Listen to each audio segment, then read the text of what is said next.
Hello everyone, welcome to Muskan बकराए channel. So आज date है 3 अक्टूबर 2023 और ये हमारा द हिंदू का दिल्ली एडिशन। से चलिए स्टार्ट करते हैं हम अपना आज का डेली एनालिसिस। सो ये पहली न्यूज है। Medicine Nobel 2023 goes to due who paved the way for mRNA Covid vaccine. So recently एक अनाउंसमेंट हुई है। शुडिस अकेडमी जो कि नोबेल प्राइज देती है, उसने मेडिसिन की फील्ड में दो लोगों को, इनका नाम है कैटलिन कार्को एंड जियो वेशमैन, इनको नोबेल प्राइज देने की बात की गई है। अब इन्होंने किया ऐसा क्या है? इन्होंने किया कि M R N A Covid vaccine में इन्होंने एक डिस्कवरी की है। अब एम आर एन ए का फुल फॉर्म होता है messenger ribonucleic acid. Covid vaccine के लिए इन्होंने डिस्कवरी की है, इसलिए इनको ये नोबेल प्राइज मिलेगा।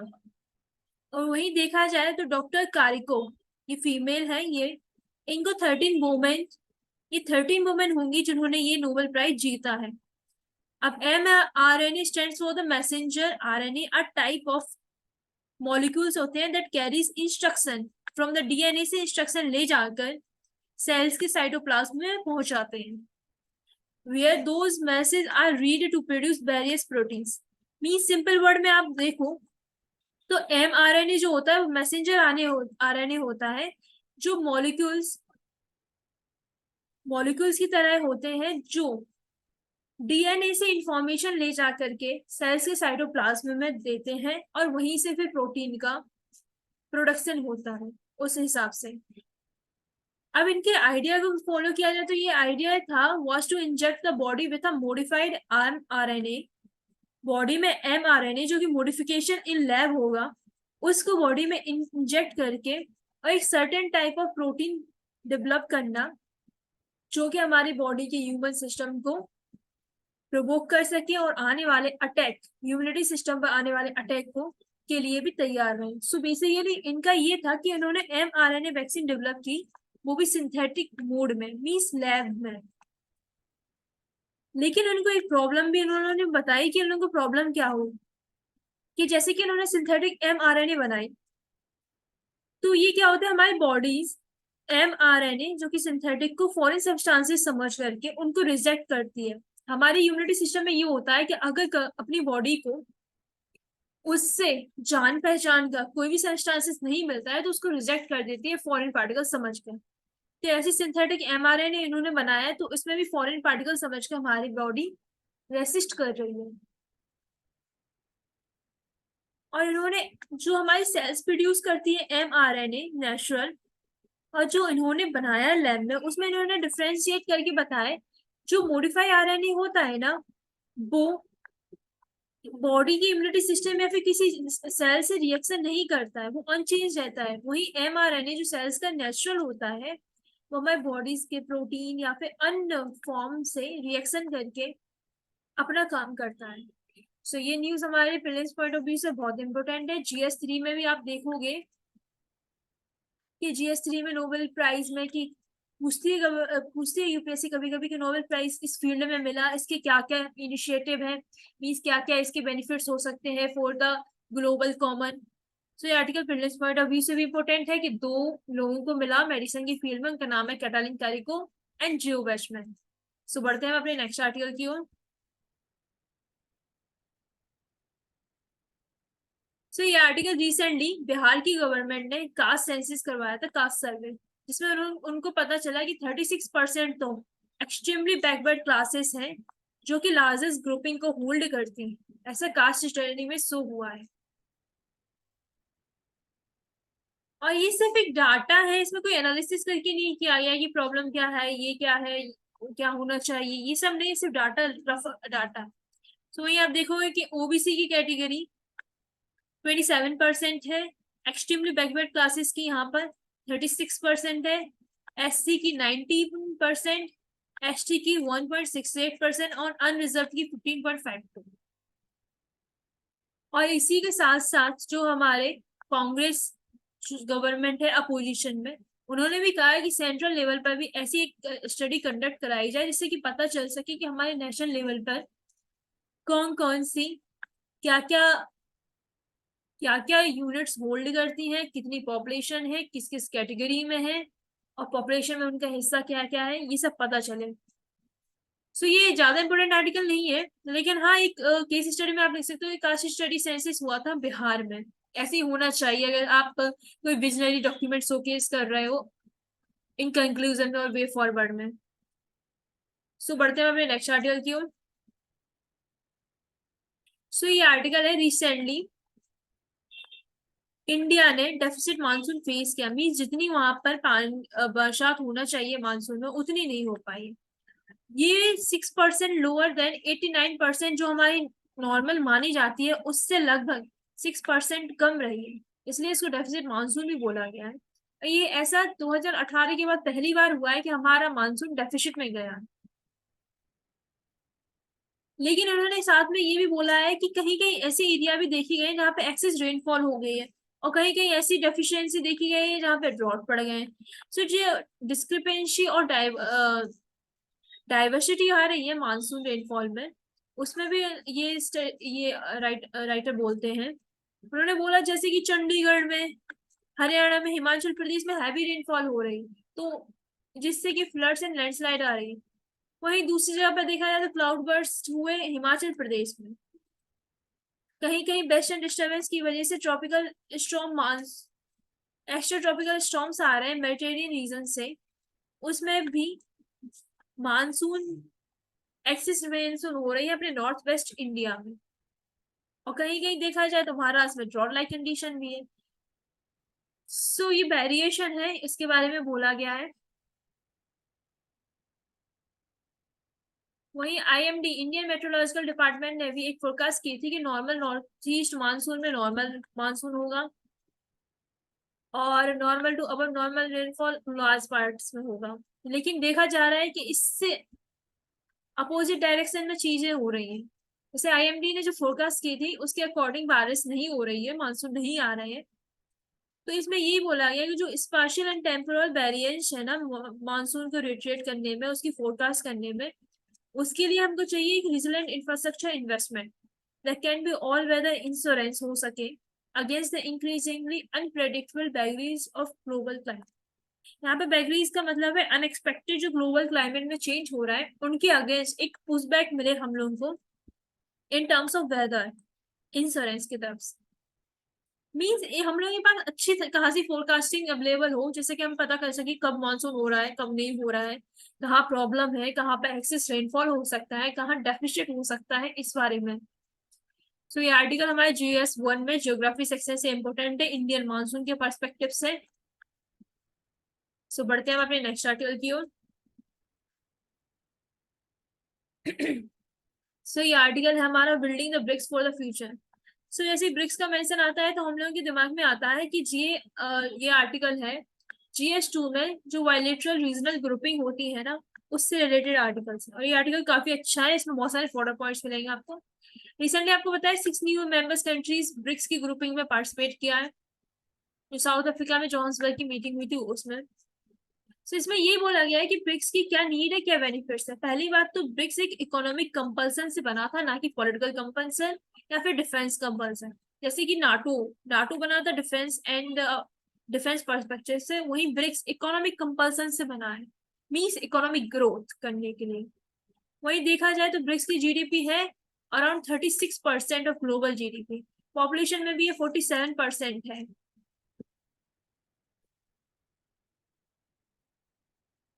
Therefore, it is important to look at the long-term opportunities that this group present.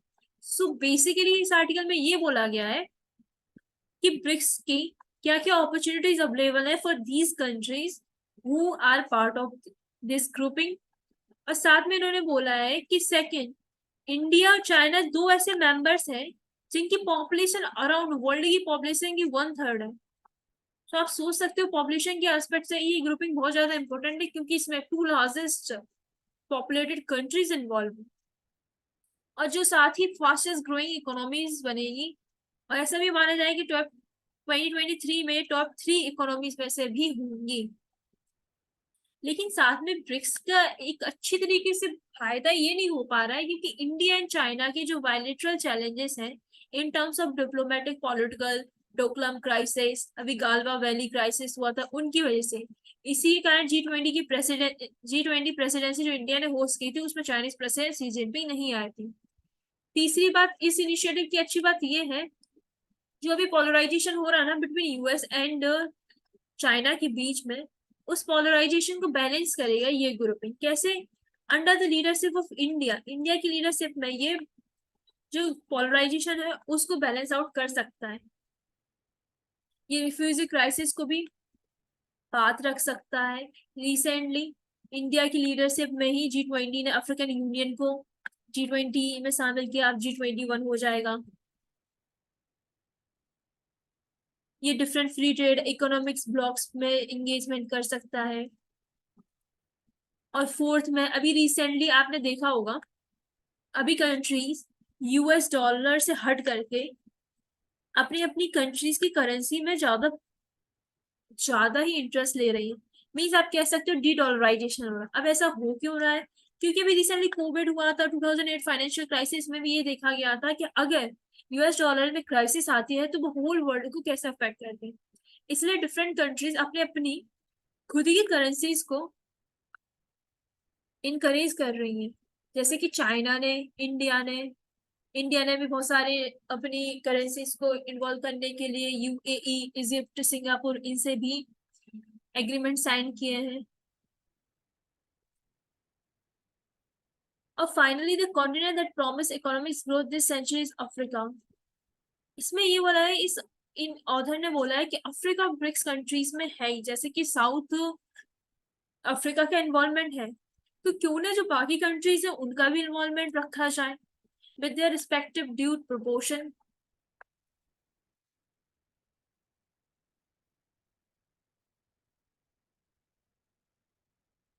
इसमें ये बोला न्यू दिल्ली ने अपने अफ्रीकन यूनियन को G20 में रखा। और कंक्लूडिंग रिमार्क में जो गोल्डमैन सेस थे, इन्होंने ये अपना इनिशिएटिव किया था कि क्यों ना 5 कंट्रीज मिलकर, Brazil, Russia, India, China, South Africa, मिल करके एक ऐसी ग्रुपिंग बनाए जिसमें कोई पॉलिटिकल कंपल्सन ना हो, लेकिन इकोनॉमिक कंपल्सन हो, जिससे इकोनॉमिक ग्लोबल ग्रोथ हो सके। तो साथ में कंक्लूडिंग रिमार्क में आप ये लिख सकते हो कि गोल्डमैन सैक्स ने बोला है, if things go right in less than 40 years, अगर सही तरीके से काम किया जाए तो 40 साल से भी कम में ब्रिक्स की इकोनॉमी साथ में मिलकर larger than the G6 US dollar के टर्म में, जो ग्लोबल 6 है यूरोपियन कंट्रीज और अमेरिका मिला करके, उनसे ज्यादा हो जाएगी अगर सही से इसको, इस इनिशिएटिव को अच्छे से लॉन्च किया जाए या फिर अच्छे से पार्टिसिपेशन किया जाए डिफरेंट कंट्रीज के साथ। सो आर्टिकल इम्पोर्टेंट है। सो बढ़ते हैं अपने नेक्स्ट आर्टिकल की ओर।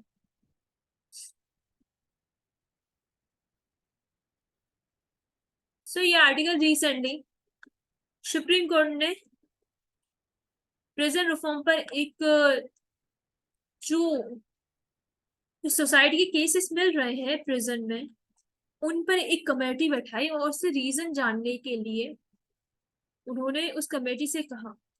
तो देखा जाए तो प्रिजन रिफॉर्म्स के लिए सुप्रीम कोर्ट हमेशा ही आगे रही है, चाहे वो प्रकाश सिंह बादल केस हो, पुलिस रिफॉर्म्स है और भी जो केसेस है उनमें।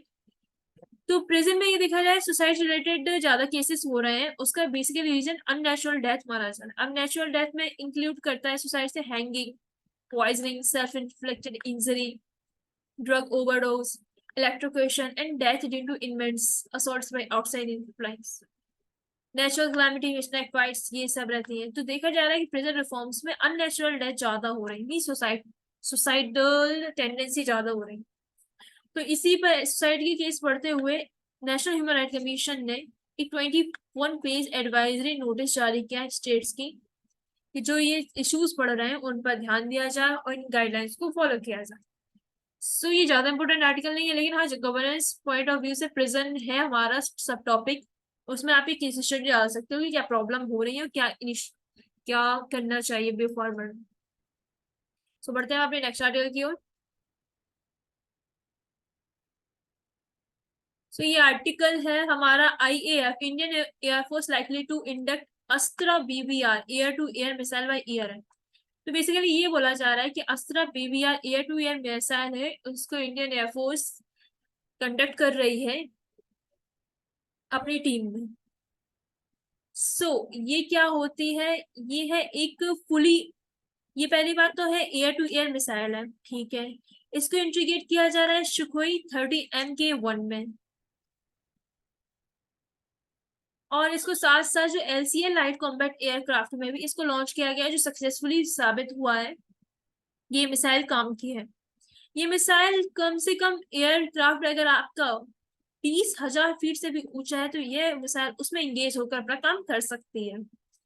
Astra 2 would become the mainstay of the IAF's BVR missile arsenal, reducing import dependency को भी कम करें। तो आर्टिकल ज्यादा इंपॉर्टेंट तो नहीं है, लेकिन हाँ UPSC prelims point of view से अस्त्रा बीबीआर क्या है वो ऑप्शन में दे सकते हैं। एयर टू स्काई मिसाइल है, एयर टू एयर है, सरफेस टू सरफेस मिसाइल है, या फिर कोई क्या है ये पूछ सकते हैं। सो आप ध्यान रखिए ये एयर टू एयर मिसाइल है। सो बढ़ते हैं अपने नेक्स्ट आर्टिकल की ओर। सी आर्टिकल हमारा लास्ट आर्टिकल है। बेसिकली हमने सिर्फ शुरुआत में स्टार्ट किया था तो उसमें बोला था नोबेल प्राइजेस 2 लोगों को मिल रहे हैं। ये ऐसी है, अब very brief history of Nobel prizes से रिलेटेड ये आर्टिकल है। तो इसमें ये बोला गया कि कैरोनिस्का और ये स्वीडिश अकेडमी को इन लोगों को मिल रहा है।